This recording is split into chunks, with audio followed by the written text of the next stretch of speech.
Hey guys, Player of X here.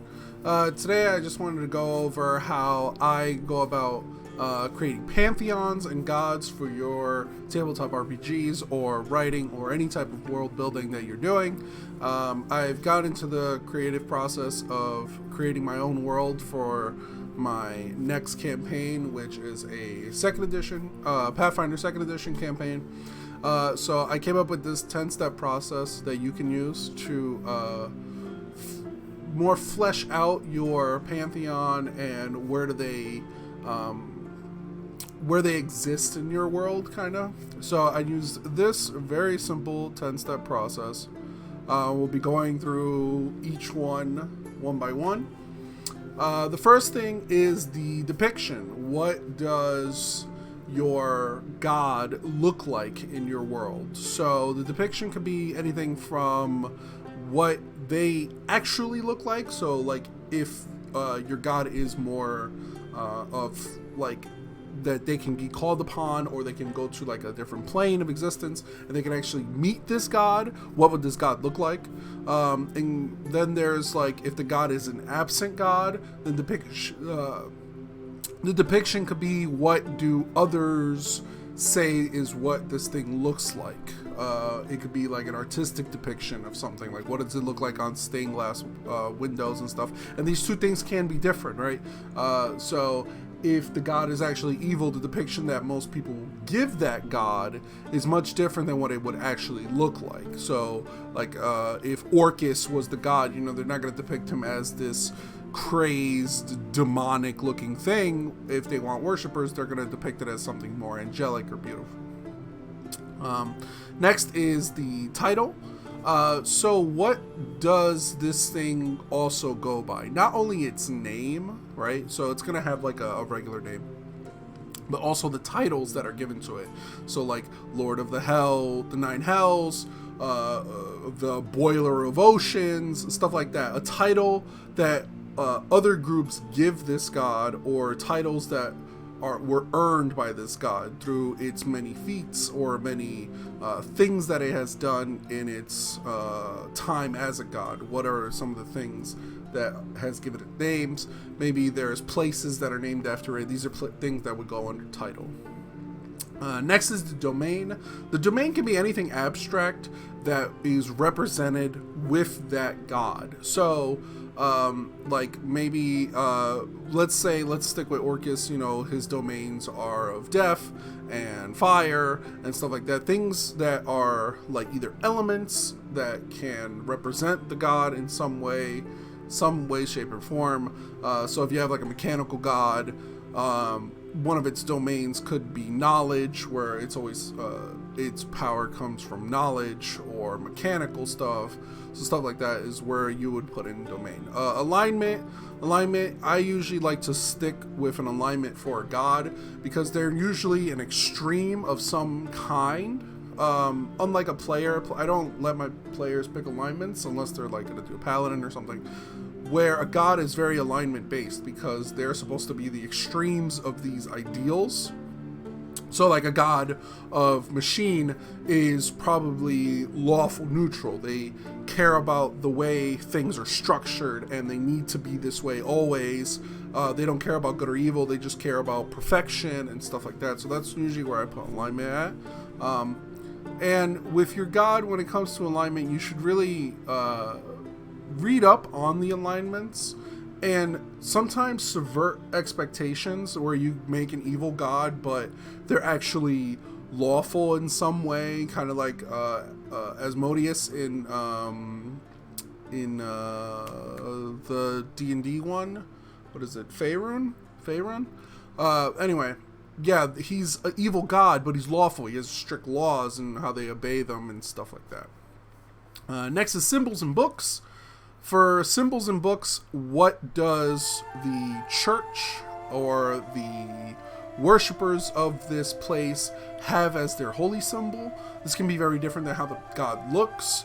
If we think of modern depictions of Like Christianity, you know, you have Jesus and stuff like that, but people aren't walking around with pictures of Jesus. They're walking around with crosses on their chest, stuff like that. So what are their symbols? And then for the books, what are their holy books? This is a very creative process step.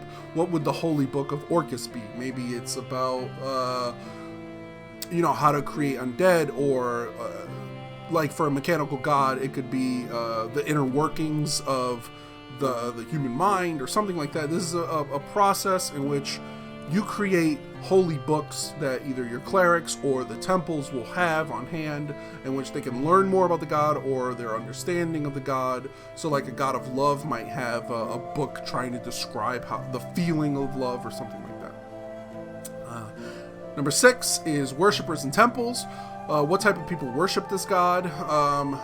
It could be certain races, it could be certain types of people like farmers and occupational ones. What are the people, who are the people that worship this thing? Now, they don't all have to be cultists, they don't all have to be like necromancers or something. It should be something more flavorful. Maybe people in desperate need are the ones who worship this person. Maybe it's people down on their luck. The god goes to them to talk to them, stuff like that. So it should be not only cultists and priestess. Of course, these people worship them, but maybe barbarians worship them because that's where they get their rage power from. This is a way to flesh out more game mechanic things.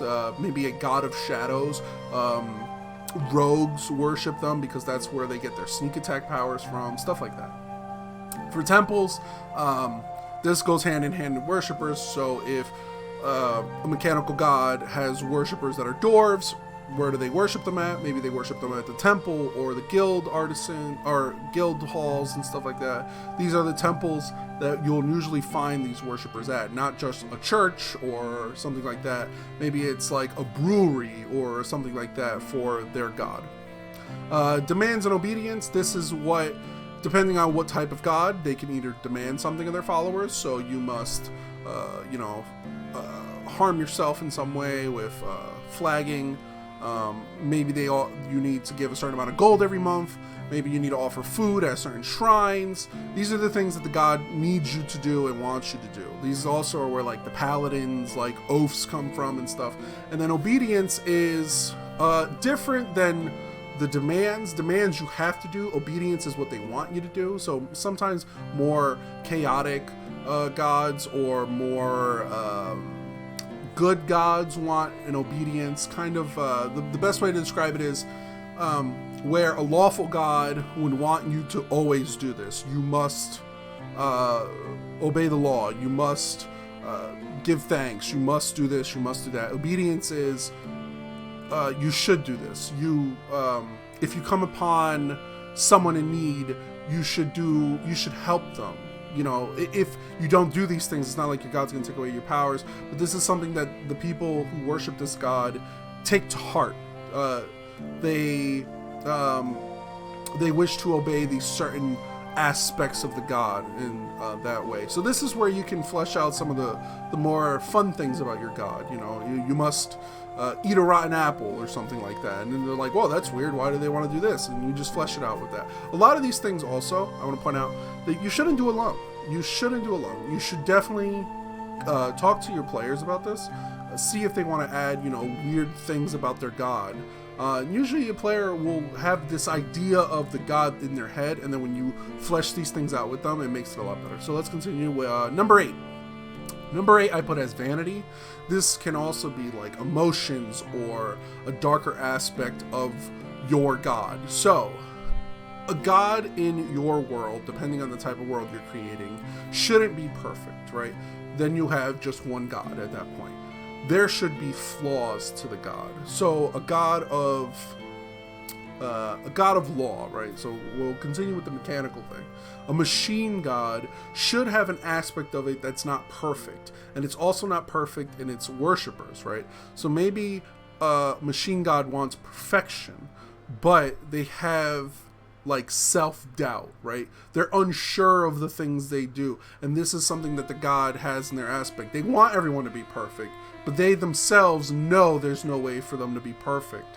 And so the followers of this god also aren't perfect, and they always have self-doubts, or they're always critical of the work they do, think they could do better, and they're never happy with their own thing. There should be a darker aspect to all your gods, right? There shouldn't just be, this is the god of love and elves and butterflies. It should also be that she's maniacal and insane, and she has this passion that is dark and brooding, and the aspect of that part, like maybe, okay, so like an elf god that is all about love and, you know, the nature and stuff. Maybe she's in love with another god, and this causes this hatred in her also, that they have this darker aspect because she can't fall in love with the god, or yada yada yada.